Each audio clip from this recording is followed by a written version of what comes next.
திரு Ravikumar, doctor Ravikumar நாடாளுமன்ற உறுப்பினர், விடுதலை சிறுத்தைகள் கட்சியின் சார்பாக இந்த பொதுச் செயலாளர் நம்மோடு தொலைபேசியில் இணைகிறார்.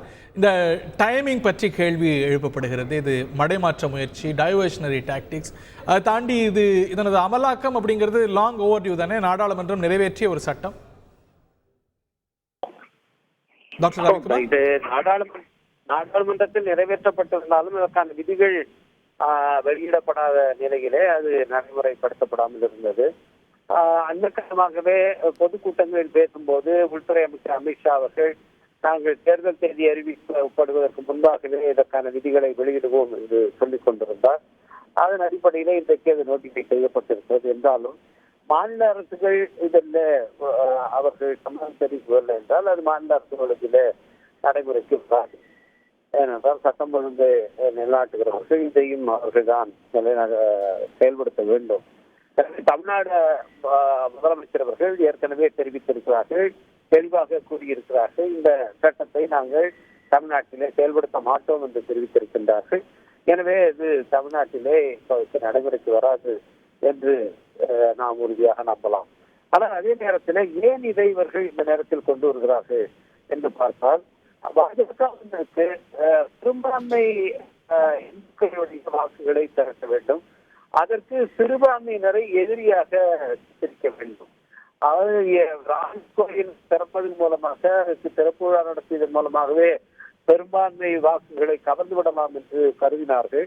ஆனால் அவர்கள் எண்ணியது போல அது பெருமளவில் கை கொடுக்காது என்பது இன்றைக்கு தெரிந்துவிட்டது. எனவே அடுத்தடுத்த ஆயுதங்களை அவர்கள் பிரயோகிக்கிறார்கள். வெறும் அரசியல் ஆதாயத்துக்காக, ஓட்டு பெறுவதற்காகவே அவர்கள் இந்த பிளவு வேலையிலே ஈடுபடுகிறார்கள். நாட்டை, மக்களை பிளவுபடுத்தி அதன் மூலமாக அரசியல் ஆதாயம் பெறுவதுதான் அவர்களுடைய நோக்கமாக இருக்கிறது. நீங்க கேட்டிருப்பீங்க, இதனால யாருடைய சிட்டிசன்ஷிப்பும் பறிபோகாது, யாருடைய குடியுரிமையும் பறிபோகாது. இது மைனாரிட்டி விரோதம் அப்படிங்கிற குற்றச்சாட்டுக்கு பார்த்தீங்கன்னா கிறிஸ்துவ கம்யூனிட்டிகள் இதனால பாகிஸ்தான்ல, ஆப்கானிஸ்தான்ல பாதிக்கப்படுற கிறிஸ்துவர்கள் பயனடைவாங்க. அங்க இருக்கக்கூடிய இதர முஸ்லிம்களிலே சிறுபான்மையினர் பிரிவினர் இதில் பயன்பெறுவாங்க. ஸோ இதனால யாருக்கும் எதிரான சட்டம் இல்லை, இதனால பயனாளிகள் உண்டே தவிர இதனால பாதிப்படைய போறது யாரும் இல்லை அப்படின்னு சொல்றாங்க. அவர்கள் சொல்கிறார்கள், அதாவது துணிச்சலாக வைத்துக் கொண்டிருப்பவர்கள் பாஜகக்காரர்கள், அதுவும் குறிப்பாக பாராளுமன்றத்திலேயே உண்டிக்குமாறான தகவல்களை சொல்கிறார்கள். அதில் ஒன்றுதான் இது. ஏனென்றால் ஏற்கனவே இந்த சிஏஏ என்ஆர் என்பது அசாம் மாநிலத்தில் செயல்படுத்தப்பட்டு வருகிறது.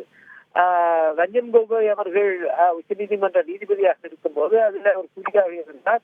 அவர் இன்றைக்கு மாநிலங்களவையில் உறுப்பினராக இருக்கின்றார். அதன் மூலமாக அங்க என்ன நடந்தது, பெரும்பாலானவருடைய அங்க பல்லாயிரக்கணக்கானவருடைய குடியுரிமை பறிக்கப்பட்டது. அவர்கள் எல்லாம் திறந்த வெளி சிறைச்சாலைகள் அடைக்கப்பட்டார்கள். இதற்கு திறந்த வெளி சிறைச்சாலைகள் அங்கே கட்டப்பட்டன. இன்றைக்கு குடியுரிமை பறிக்கப்பட்டவர்கள் எல்லாம் அந்த சிறைச்சாலைகளில் அடைக்கப்பட்டிருக்கிறார்கள். இது அதுதான் மற்ற பகுதிகளில் நடக்க போகிறது.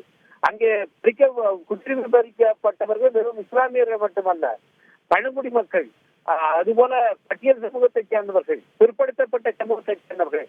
இன்றைக்கு இந்த குடியுரிமை திருத்த சட்டத்தின் மூலமாக நீங்கள் உங்களுடைய குடியுரிமை